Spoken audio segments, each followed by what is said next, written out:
wasiirka dowladda federaalka Itoobiya u qaabilsan dhinaca gaadiidka mudane Axmed Shide oo maanta waraysi gaar ah siiyay telefishinka Home Cable ayaa waxa uu ka hadlay arrimo dhowr oo kala duwan oo ku saabsan saamiga dowladda Itoobiya ay ku yeelanayso maalgashiga dekada Berbera goorta uu dhameystirmi doono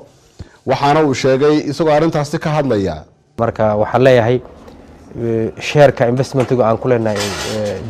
ku leenahay dekada Berbera waa mid wali wada hadalkeedu noo socdo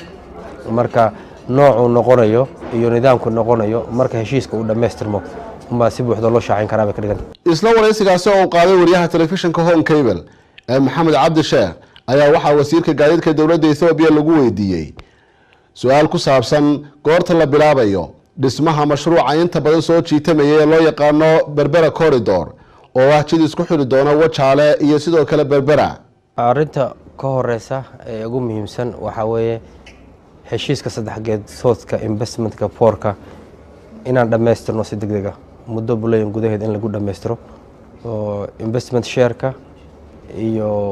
heshiisyada kala duwan ee ku saabsan investmentka porka sharciyadeedii iyo arrimahaas oo dhan in la dhameystiro ugu muhiimsan kadib maaliyadda maalgashigana in la helo waa arrimaha ugu muhiimsan gaar ahaan maalgashiga wadada maaliyadda miisaanada wadada in lagu balaariyo ah waa arrimaha ugu muhiimsan oo aad iyo aad inaan iska kaashano loo baahan yahay sababaha horumarka corridorku hadda koor dib u dhacay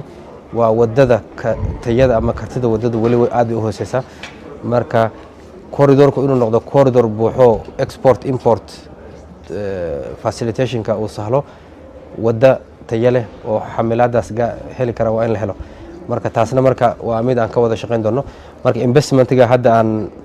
gacanta ku hayno oo la rajeynayo heshiiskaas in la dhameystiro wuxuu sahli doonaa investmentka wadadana aad buu u sahli doonaa ayadoo EU kalita aan ahayn hay'ado kalena waa laga rajeynayaa marka waxaan leeyahay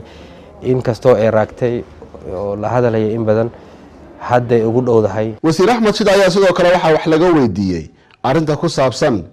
isu dheelitir la'aanta u dhaxaysa ganacsiga Soomaaliland iyo Itoobiya oo markastaba la tilmaamo inuu xoog badan yahay ama uu tiro badan yahay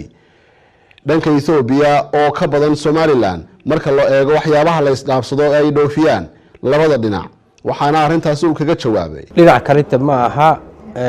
terms of trade waxa anaka Soomaaliland u dhoofino iyo waxay Soomaaliland noo soo dhaafiso marka la isbarbar dhigo waarun waa wax badan waxa anaka dhoofino laakiin taasba nafteed faa'iido badan ma la isku qabaa ganacsi badan baa ka hirgala Soomaaliland ku xiran Itoobiya taasna waa ka faa'iideysi nabad iyo waxa noo dhaxeeya horumarin shacabka wadaagna marka taasna wax weyn ka taraysa arintaas shirar badan oo wasiirada oo aan galnay waa lagu soo hadal qaaday waxa si rasmi arintaas wax badan laga bedeli doonaa marka corridorka Berbera si buuxda investmentka infrastructure-ka iyo nidaamyada loogu talagalay aan meel marino markaas uu si buuxda terms of trade ama balance-ga ganacsiga labada noo dhaxeeyo iyo wax badan laga bedeli doonaa bay ka dhigan tahay wasiir Axmed Shide wasiirka gaadiidka dalka Itoobiya